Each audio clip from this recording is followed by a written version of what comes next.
Alright, a little update on my 2012 Jeep Wrangler, JKU if you will. Got the infamous tick in the head that I'm trying to fix myself. I'm not down with paying a dealership $2 grand just to open it up and tell me what it is, so I'm trying to save a little money and do it myself.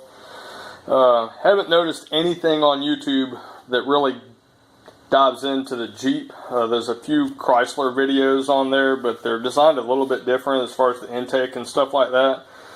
And this has been a bitch, folks. I ain't gonna lie. It all boiled down to 4 hours spent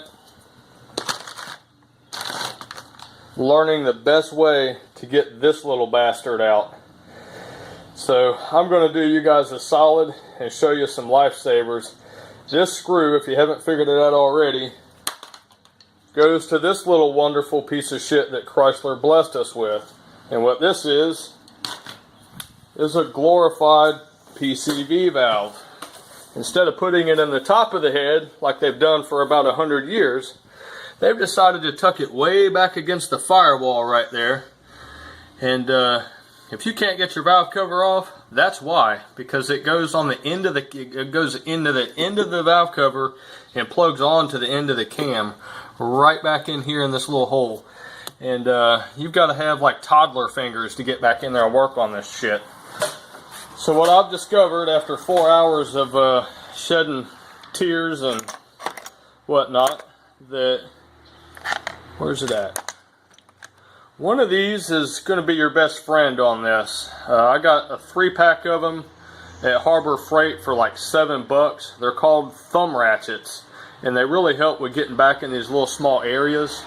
The tool that actually helped me get the bottom screw on the PCV valve, sorry, I got a truck driving by.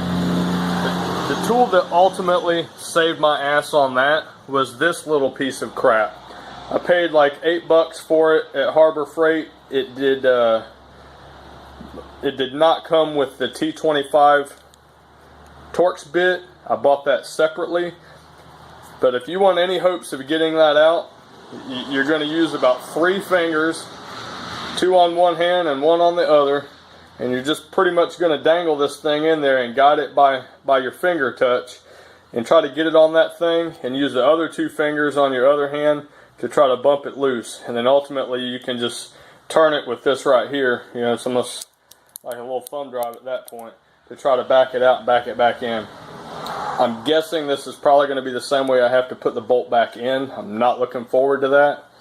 But the other thing, I've been trying to get the valve cover off and it won't move. So thanks to people that look out for us on the internet, I've discovered that this, I believe it's a T30 Torx screw that holds that sensor in place. You don't have to take the whole sensor out, but I do have to remove the bolt because that's what's holding the lid on. From what I've read, the front 2 cam sensors do not have to come out, but I have unplugged them.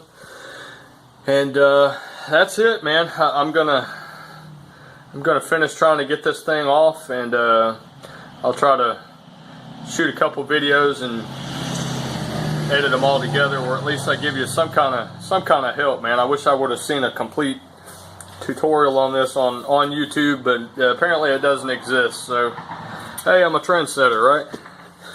All right, I'll be back. All right, another update. Finally got the valve cover off. It acted like it wanted to hang up some on the back side. I just kept having to play with it, and nothing was hung up. I just kept having to play with it and moving the wire harness out of the way. Everything looks awesome inside the head. Nice and clean, no sludge. The only thing I did find was, just like you see online, the one cam follower. It's not as bad as the ones that I've seen online. Like there's not a lot of slop to it. But when I roll it, you can hear a little flat spot in the needle bearings inside where it's just wanting to hang up. So that allows just a little bit of slop. I'm kind of praying that's where my tick is coming from. I won't know until I get her all back together, and I'm hoping that's not going to be as big of a nightmare as it was to take it apart. And we'll see how it goes. I'll keep you updated. Alright, one more little update here. Everything's an experience with this damn thing. I didn't think about rinsing the engine off like, I don't know, yesterday, try to get some of the trash off of it, but it really wouldn't have helped anyway, because some of these spots of the wire loom that were real close to the motor are just so brittle that while I was taking the valve cover off, finally freaking came off, I could look down in there and you can see little pieces that had gotten all down inside. I mean, not a whole lot, but you know, I try to keep crap like this as clean as I possibly can. I mean, a few little pieces here and there, your oil filter is going to catch it. There's a couple good sized little chunks of it there, but I plan on letting it run for just a little bit, and then I'm going to change the oil filter. At least they blessed me with that on this end of it. At least the filters are cartridge style in the top, so I can just let it run for just a little bit, and then hopefully any little bit of this trash that's in there, I'm hoping I'll be able to just catch that right on in the filter there. But we'll dig this trash out. I've invented this handy little tool right here. It's kind of the best thing I could come up with for hopes of catching a couple of them pieces of trash deep down in the bottom there. I figured I'd kind of just mop up a little bit of the oil and kind of mop those little pieces out with this, and then wipe them on this towel here. But that's the best thing I could come up with, just to try to keep the motor clean. I don't like a bunch of trash floating around in the oil. So we'll do that, and then I'm going to torque these bolts down. I'll get you the specs on that with the next little clip that I add to this. I've got it, I've just got to look it up. I think it was 89 inch-pounds, but I'll verify that in the next little clip I add to this. But we'll torque that down, and then I'm hoping the valve cover will go back on a lot easier than it came off. And then the only other main nightmare is that bottom bolt to this PCV valve right here that goes in the back right there. I'm really not looking forward to that. I'm hoping that this little thing right here will once again be my friend and make that a lot easier. So we'll see where we go from here. Stay tuned. I am pretty impressed. Look how clean. Now, I haven't touched this. I did clean the gasket up just a little bit. This gasket still is in great shape, so I'm not gonna put a new one on, and I'm just gonna reuse this one. But this valve cover is spotless. I mean, you could almost eat out of this thing. There's no buildup, no sludge build up in there. And for a Jeep with 103,000 miles on it, I mean, I guess I've taken pretty good care of it. There's no sludge buildup. So the head's in pretty good shape. It is clean in there. I was impressed with how clean even the valve cover is. Normally you get some kind of oil buildup in there, but looks pretty good. Oil looks good. There's oil everywhere. It's supposed to be oil. So let's see. Next step, still torquing everything down and putting everything back together and crossing my fingers. Stay tuned. Those hard to reach screws where you keep dropping them and you get tired of going and hunting them. This is a little trick I like to try to do. Put a little bit of electrical tape around it, just a little bit on the bolt. That way when you get it started, you can kind of just pull the head back off of it once you get it started.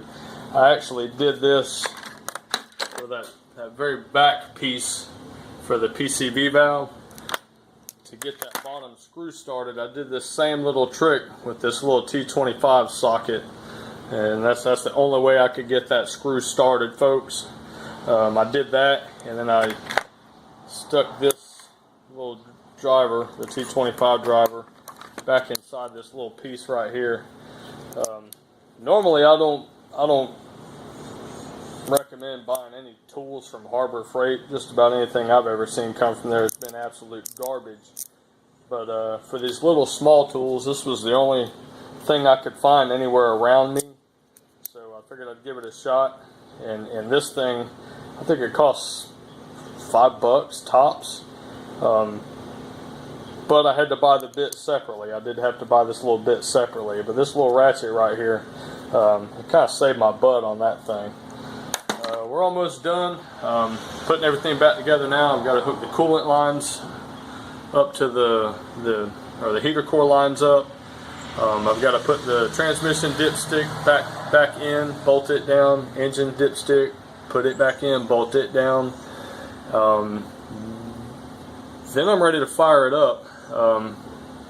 I do have to remember to open up.